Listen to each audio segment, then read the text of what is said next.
Masons, also known as Freemasons, belong to the oldest and largest fraternal organization in the world. Masons represent virtually every occupation and profession. Yet, within the fraternity, all meet as equals. Masons come from diverse political ideologies, yet meet as friends. Masons come from varied religious beliefs and creeds, yet all believe in one God. One of the most fascinating aspects of Freemasonry is how so many men from so many walks of life can meet together in peace, always conducting their affairs in harmony and friendship, and calling each other brother. Freemasonry is a fraternal order whose basic tenets are brotherly love, relief of philanthropy, and truth. We strive to enjoy the company of our brother Masons, assist them in times of personal trouble, and reinforce essential moral values. There is an old proverb that Masonry takes good men and makes them better, which is our goal. It has often been observed that men are the products of everything they come into contact with during their lifetime. Masonry offers a man an opportunity to come into regular, enjoyable contact with men of good character, thus reinforcing his own personal moral development. Of course, Masonry is also meant to be enjoyed by its membership. So the order should not be viewed simply as a philosophical club, but rather a vibrant fellowship of men who seek to enjoy each other's company, a fraternity. To maintain this fraternity, discussion of religion and politics within the lodge is forbidden, as these subjects are those which have often divided men in the past. Masons cover the spectrum of both religious and political beliefs, and encourages a man to be religious without advocating a particular religion, and to be active in his community without advocating a particular medium of political expression. While there are probably some actual stone workers who are Masons, Masonry does not teach its member the literal techniques of stonework. Rather, it takes the actual operative work of medieval Masons and uses it as an allegory for moral development. Thus, the symbols of Masonry are the common tools that were used by medieval stonemasons: the gavel, the rule, the compass, the square, the level, etc. Each of these has a symbolic meaning in Masonry. For example, Masons are said to meet on the level, meaning that all Masons are brothers, regardless of social status, personal wealth, or office within the lodge, or in the world at large. Similar symbolism exists for other tools. This explains Freemasonry, as it is practiced under the Grand Lodge of India, which administers lodges of Freemasons in India.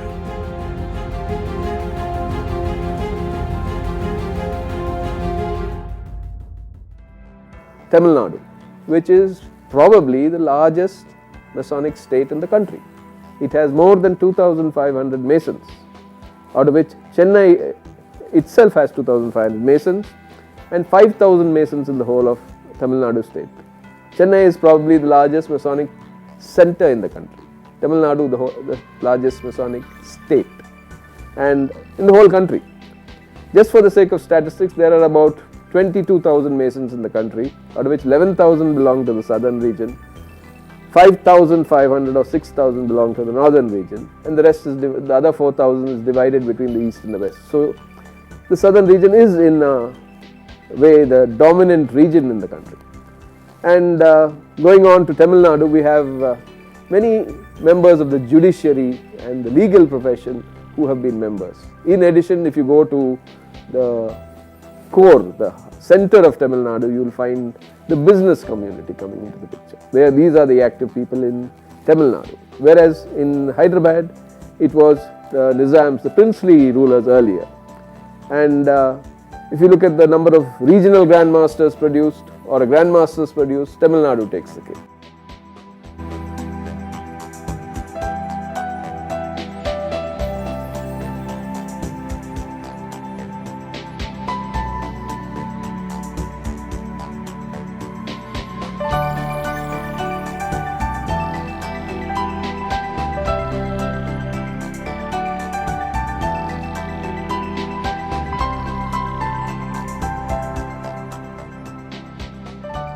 Masonic temples are halls where the seating is placed along the walls facing the center of the room. The symbolic checkered pavement in the center are the area where free movement during the ceremony. The temple also contains various pieces of Masonic art, depictions, symbols, and ornaments. And it is here that the Masonic lodges conducts their very theatrical ceremonies. The entire hall is a stage, and all present are actors in the scheme of the enactment. Freemasons are known for supporting the liberal arts and science. So these Masonic halls are utilized for art and science exhibitions, and often for music, drama, and dance performances. Freemasons also run programs in the form of seminars and training programs for students and corporate. Regular music and art competitions are held in summers, and some run their own clinics and schools.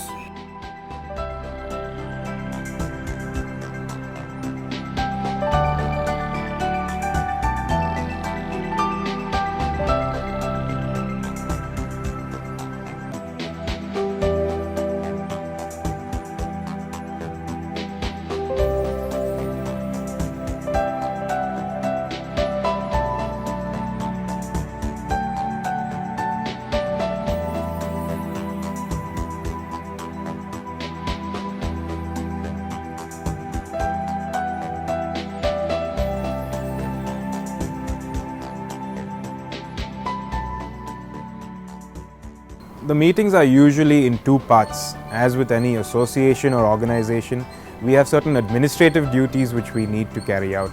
These may include balloting for people to join, the minutes of the last meeting, voting on various financial matters, election of officers, and then you have the ceremony itself. These are ceremonies for the candidates to join our order, as well as the annual installation of the master, appointment of officers. The ceremonies themselves are split into two parts.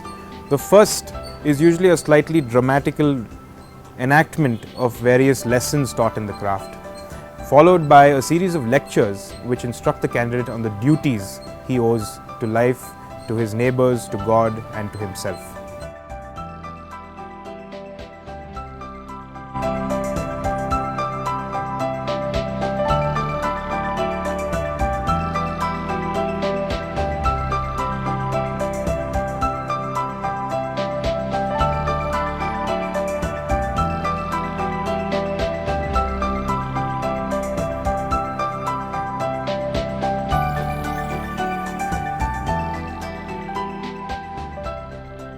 Freemasonry is not a secret society. Our places of meetings, our rules, regulations, everything is open. It's in the public domain. Well, but our meetings, like any other group, it is only for its members. So in that sense, yeah, since the meetings are closed doors, it's only for its members, yes, but otherwise it's not. The secrets of Freemasonry are the traditional means of or modes of identifying a fellow Freemason. We use this in places where we are not known, especially while visiting lodges in other places where we are not familiar with the brethren over there, and these secrets are traditionally communicated to identify ourselves as brothers.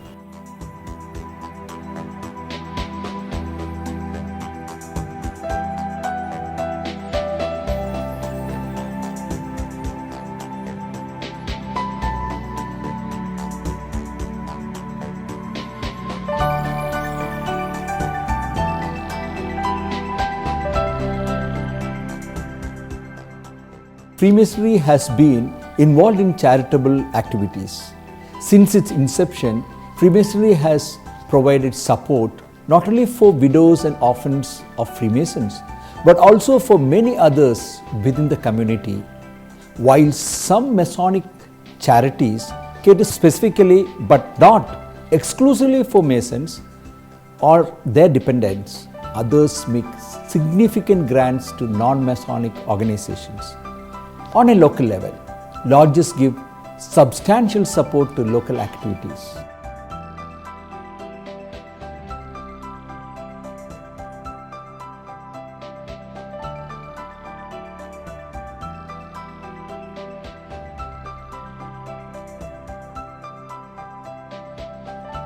a person is between 25 and 35 years old, preferably in the latter half, that is 30 to 35 years, he would have normally satisfied his physiological and security needs. And he is probably looking for a social need. He's trying to satisfy a social need. He would have been settled in his life in the sense that he would have been employed, probably married, and he is looking forward to the next stage of his life. That is, he wants social interaction, he wants social groups, and to make something more meaningful out of his life. And when you look at Freemasonry over the years has grown older if you look at the average age of a Freemason. And with modern technology in medical sciences and other fields, what's happening is the average age, lifespan of a man is growing.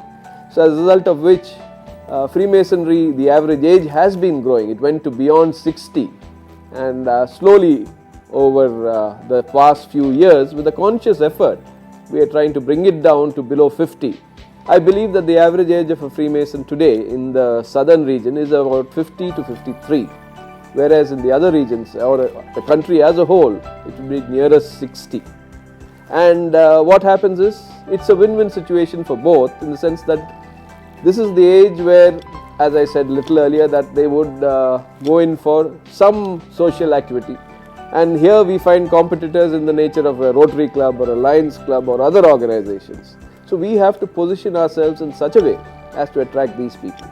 From our side, what we gain is that we would look forward to whatever these people bring, the value addition in terms of their age, see their modern technology and their, let's say, internet facilities and other things which would help our organization if they come in. At the same time, what happens is, our organization is such that we develop over a period of time. It takes a lot of time, and it is not easy for a 50-year-old man to join and then adapt to our organization. It's easier and far simpler if a 25 to 35-year-old man joins, so that they have time to adapt to our system. We enact rituals in a dramatic sort of manner which would be attractive to these people. At the same time, over a period of time, 10, 15, 20 years, it depends on the individual, that they grow and develop into little more spirituality and other things. So actually, it's a win-win situation for both, and it's wonderful to have this age group to join Masonry, and we hope that they will stay. By joining at this age, what happens is, they have better chances of creating bondage with own age group, and if a strong bondage is created, it's likely that they will not leave so easily. It's a waste of time if you get in a 40-year-old man or a 50-year-old man and then he is not able to adjust and leaves after 5-6 years. It's a waste of energy. There's a big process getting into Freemasonry, and after spending so much time and energy and resources and getting a man into this organization, it's a shame if we have to let him go that way.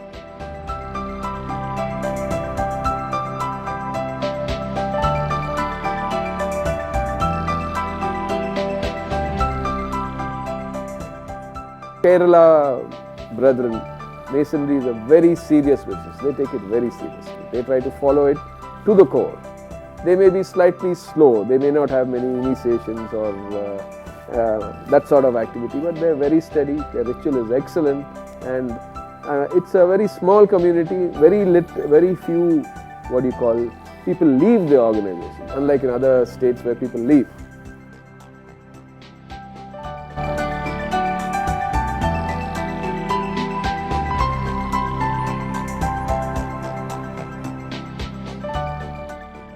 The first recorded initiation was in a Scottish lodge in England, and that was of Sir Robert Moray in 1641.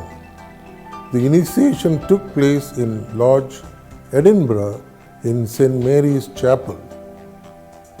The earliest recorded initiation in an English lodge is that of Elias Asmall in 1646. Organized Freemasonry began with the founding of the Grand Lodge of England in 1717, the first Grand Lodge in the world.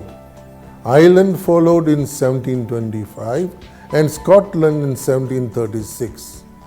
All the regular Grand Lodges in the world traces history back to one or more of the Grand Lodges in the British Isles.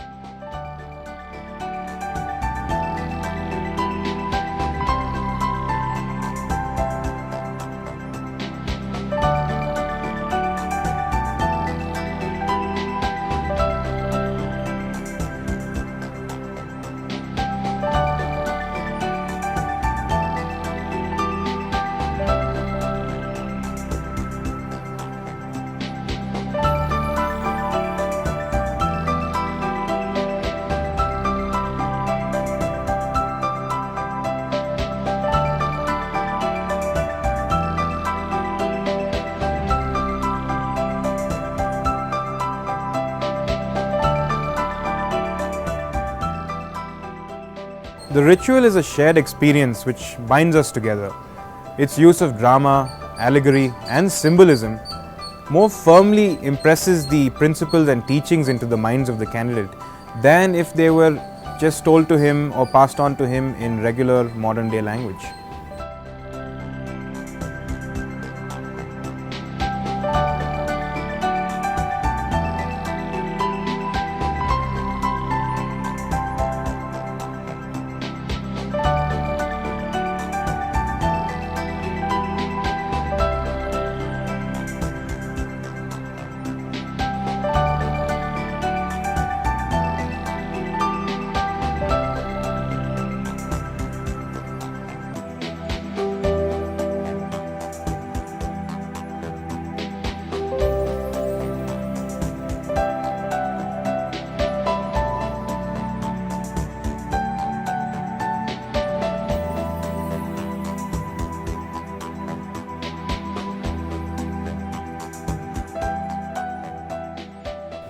New members of the fraternity take an oath to conduct themselves in the lodge and in the society in general. They also take an oath to keep confidential the secrets or the modes of communication of a Freemason to another. Freemasons do not swear allegiance to Freemasonry. They do not swear allegiance to Freemasons. Freemasons, however, would help one another in time of need as long as it does not interfere with their allegiance to God or to the law of the land, or it does not come in between them, their family and their loved ones.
On the entry into Freemasonry, each candidate states unconditionally that he expects no material gain from his membership.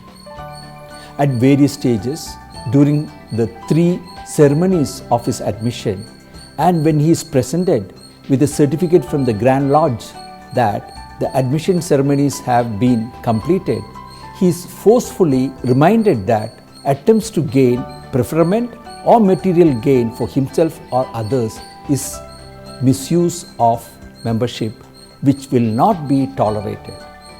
The Book of Constitution which every candidate receives during his initiation, contains strict rules governing abuse of membership, which can result in penalties varying from temporary suspension to expulsion.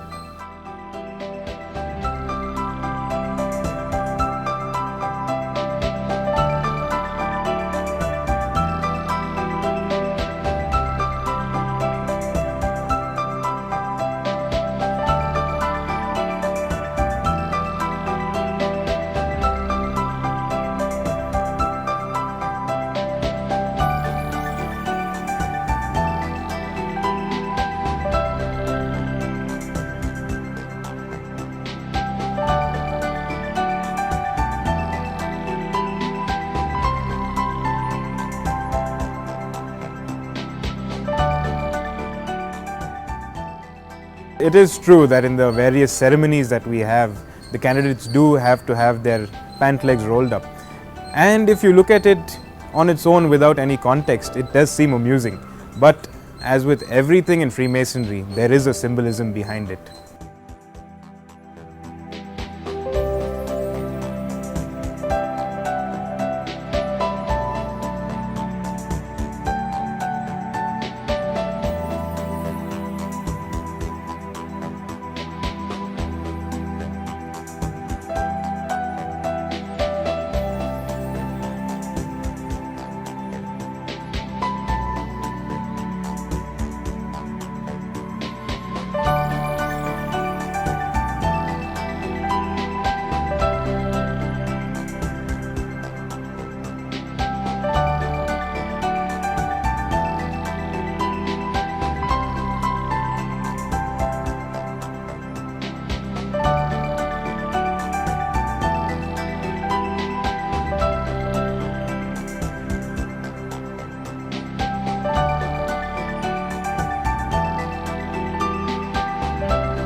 Freemasonry is neither a religion nor does it rival any religion. Freemasonry requires a belief in God. It also expects that Freemason follows his religion and also follows the holy book of his religion. But at no time does it actually rival any religion, or does it replace a religion as such. Freemasonry actually teaches you your relationship among one another as men.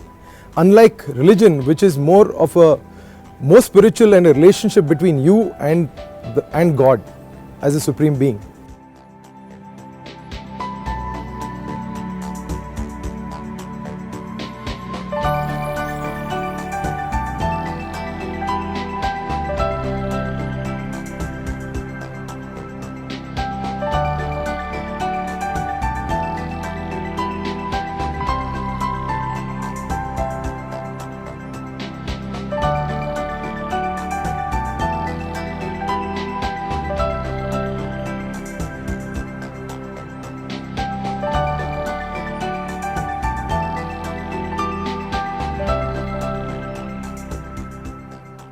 Karnataka also, Bangalore is the epicenter of Masonic activity, and North Karnataka there are a lot of small places where the Masonry is very active. Goa, I mean, it is a sleepy town, wonderful to relax, and that's the same attitude which the Masons carry forward. A wonderful place. It's a single lodge state, and it's a wonderful lodge to visit, and the people are very cordial and friendly, and it's a lovely place to be in.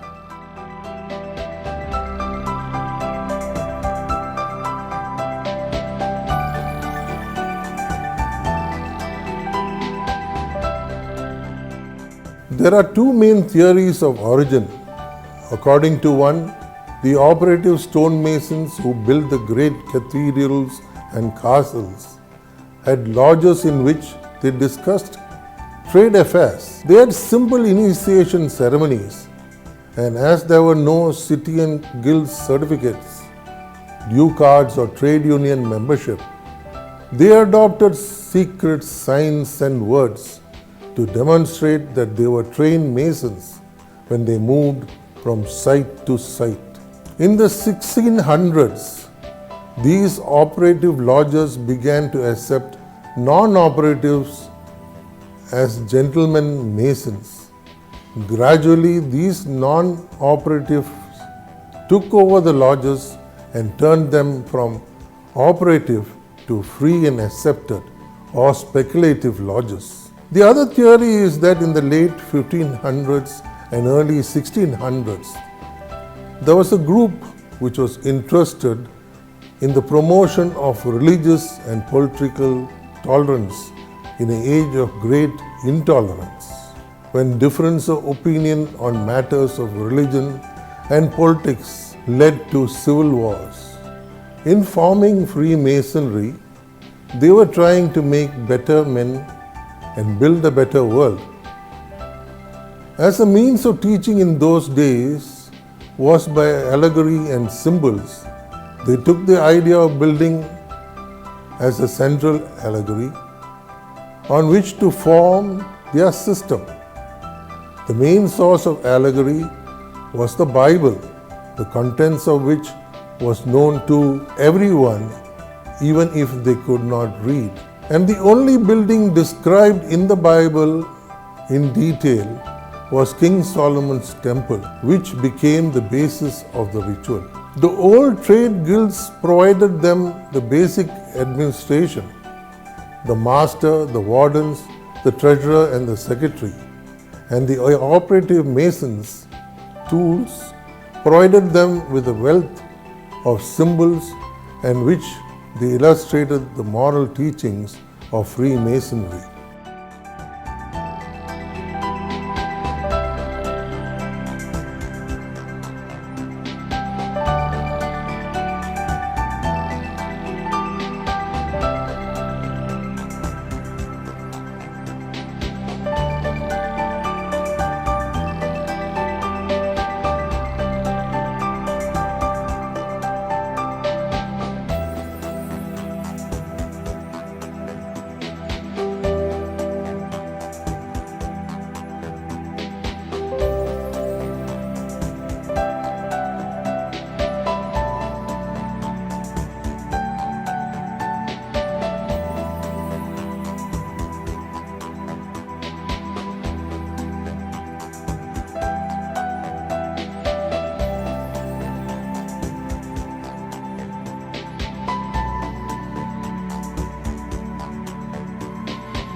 When Masonic ritual was developing in the late 1600s and 1700s, it was quite common to have legal and civil oaths to include physical penalties, and Freemasonry was simply following the practice of the times. However, after long discussion, this was eventually removed from Freemasonry, and also it is worthy to note that the physical penalties were never carried out and were always symbolic.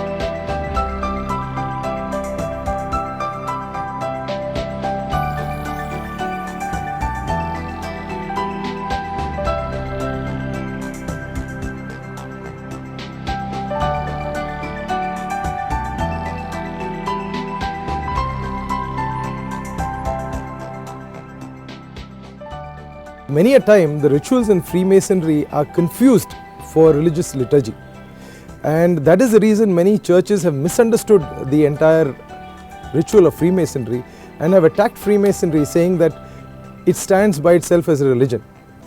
As I have mentioned, Freemasonry is neither a religion nor a rival to religion, and it only mirrors, it only teaches you your relationship with one another as Masons. Unlike in religion, where your relationship is more with yourself and the superior being or God out there. So it's this is the only reason that we can see that why some churches actually dislike Freemasonry.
Freemasonry actually, for all practical purposes, has only 3 degrees. As an extension of these 3 degrees, we have several degrees, and concerning the Grand Lodge of India only, we have a chapter, a mark and an RAM, 3 degrees in addition to the basic 3 degrees of the craft, which are called the first degree, the second degree and the third degree. The first degree being the entered apprentice degree, the second degree being the fellow craft degree, and the third degree is that of a master mason. And it is from these 3 degrees that, as extensions from various parts of these degrees, that the other degrees, the superior degrees and like chapter, mark, RM, etc. are derived from.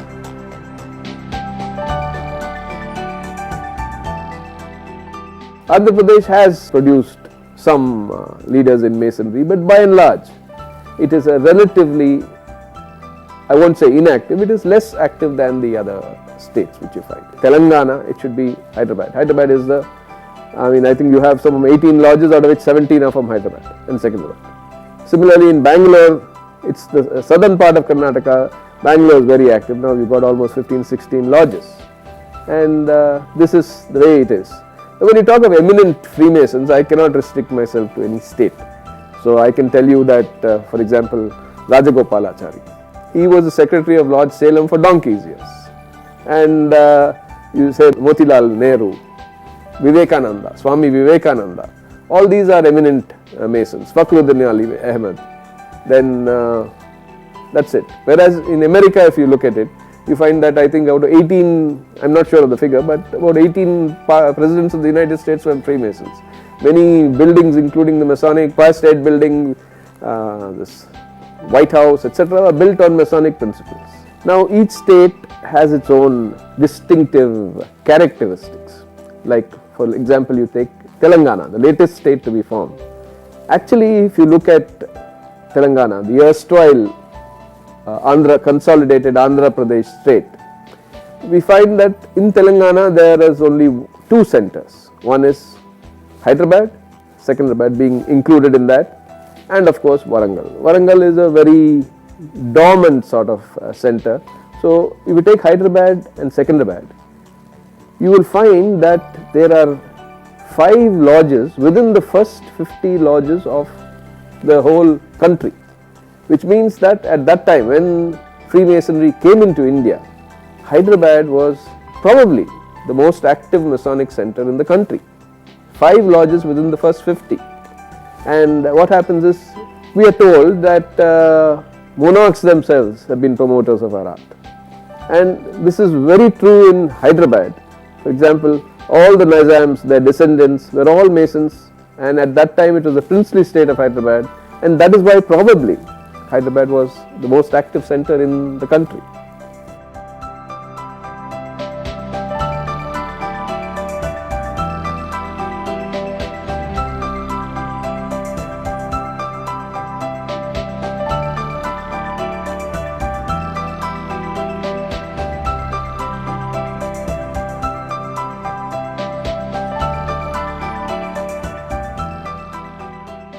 The cost of joining Freemasonry varies from lodges to lodges, but anyone wishing to join can find a lodge to suit his pocket. On entry, there is an initiation fee and a cost of apron. A member pays an annual subscription to his lodge, which covers his membership and administrative costs of the lodge. It is usual to have a meal after the meeting. The cost of this can be included either in the annual subscription or paid for at that time. It is entirely up to the individual member as to what he gives for charity, but it should always be without detriment to his other responsibility. Similarly, he may join as many lodges as he likes at any time he wishes at the cost of his own pocket, but without affecting his family life and responsibility.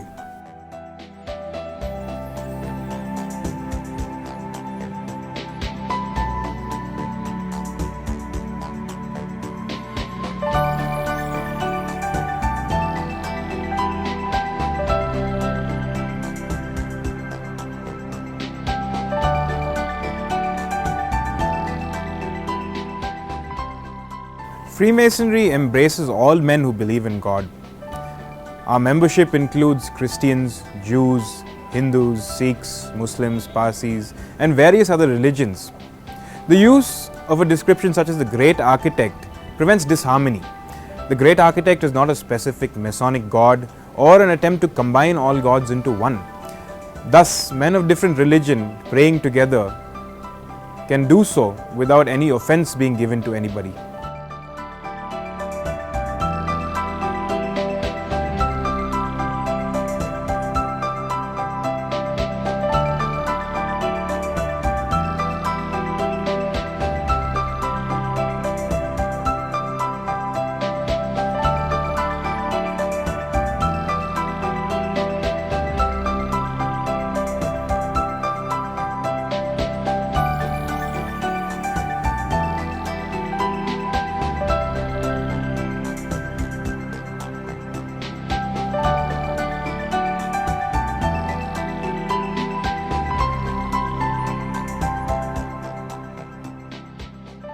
Churches have actually misunderstood the ritual in Freemasonry and have thought that it is a religion by itself. That is the only reason why churches actually dislike Freemasonry. Whereas Freemasonry is actually a relationship between one brother and another, whereas religion is your relationship with God.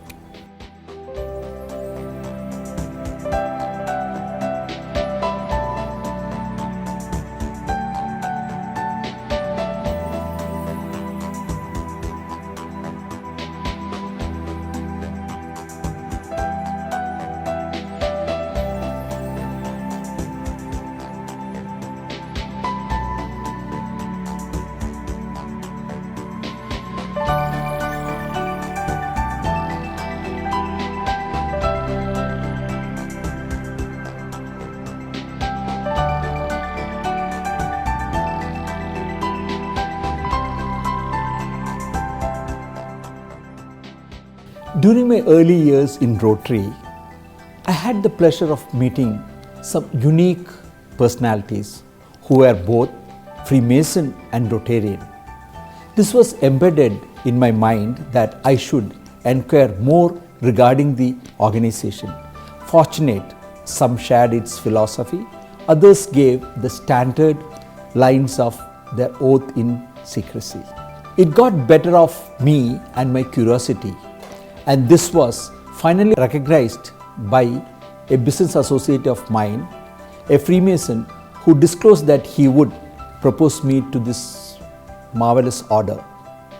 Much to my surprise, he never disclosed that he was a Freemason all those years I have known him.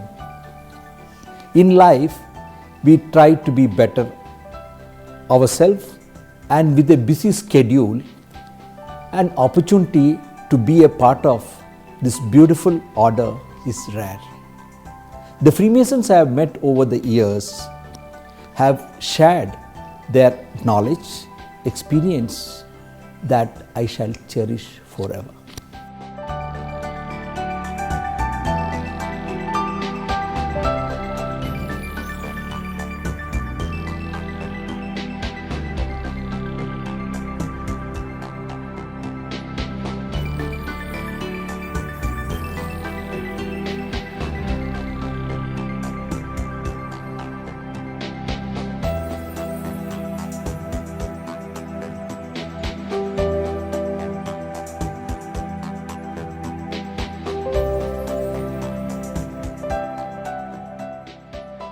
Wearing regalia is historical and symbolic, and like a uniform, serves to indicate to members where they rank in the organization.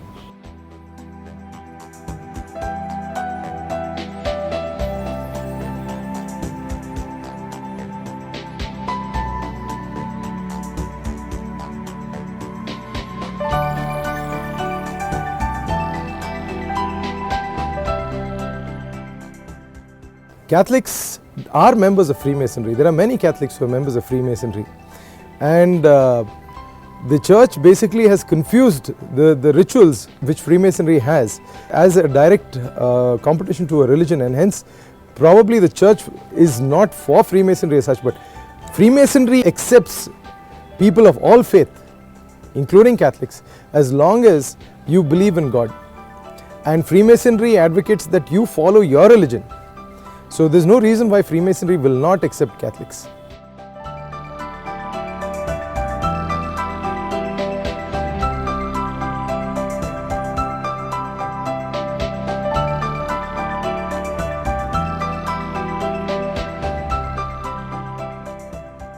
It changed my life. I am what is called a Lewis, or the son of a Mason, which means that I could become a Mason at the age of 18 rather than the usual age of 21. Now that molded me as a person. It made me more confident in my dealings with people, and above all, it taught me that my own life is not for my selfish existence or for my gratification. Because what Freemasonry teaches, most importantly, is that life is about coexistence and the responsibilities that you owe to your family and friends, to your society, and to yourself. Freemasonry in itself is fulfilling in a way because you put yourself in the company of men who live by a moral code. There is also the charity work, both with money and more importantly with your time. But above all, Freemasonry is not just a few ceremonies, but it is a commitment for life. It is knowing how to live your life. It is knowing how to serve your society and treat your family and friends. And that is something that is a lifelong experience. It is not something that can be completed within a few ceremonies or a few years. And therefore, to feel fully gratified, I will have to feel that I have lived my life, my entire life, by the principles and tenets that Freemasonry teaches.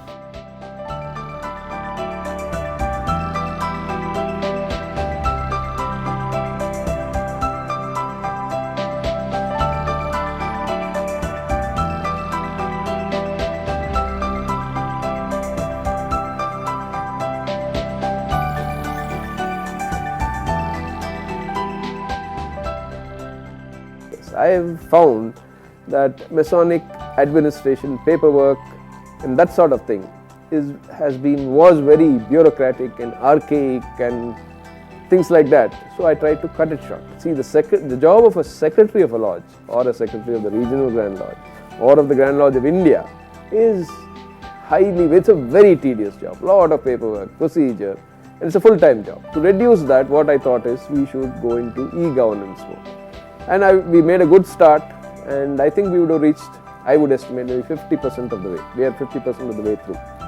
If you say vision for 2020, I would say, yes, a completely paperless organization. And I'm not looking at it in terms of it saves a lot of paper. It's a go green sort of objective, but from the point of view of a Mason, it makes things much simpler. Now, it is difficult to get brethren to take up the office of secretary because it is so tedious. You have to leave your job and do it. As a regional Grand Master, I've taken up the job, I have to do it somehow. But Lodge Secretary, it's not the same position. And then what happens is, as I said, bringing the average age of the Freemason to about 40 to 45. Because we have very old members, and over the last 3 years we have made some attempt to bring in these younger people by starting a lot of new lodges and giving younger brethren a lot of responsibilities. So they would be activated and they would bring in their peer group. If you are in the age of 30 to 35, it's more likely that your associates and friends will be in that same age group, and you bring in more of them to sort of bring down the average age. And this is in terms of the age profile of Masons. Otherwise, people say that we are not relevant. So, Freemasonry is not relevant to today's society. That is what people complain. We are too secretive. These sort of things I would like to erase. We make ourselves relevant. One thing is, we are not secret, but what happens is our activities are not known to too many people. So by sort of doing things where people see what you are doing, let them sort of realize that you are relevant, and we should grow. Freemasonry all over the world is in a decline. Fortunately for us, at least India is in the positive. We are growing, but marginally, at the rate of 2 to 3%. And I would like to see this grow. And we have so many Masons outside. Outside you talk of lakhs of Masons. Here you talk of thousands. I would like to get into the same league. The core values of Freemasonry: prudence, temperance, fortitude, and justice are universal and relevant even today, which is why the order continues to grow and flourish far beyond its place of birth and origin. Members are encouraged to live these core values in their daily lives, making them better men. Not better than someone else, but better than they would otherwise be, and therefore exemplary members of the society.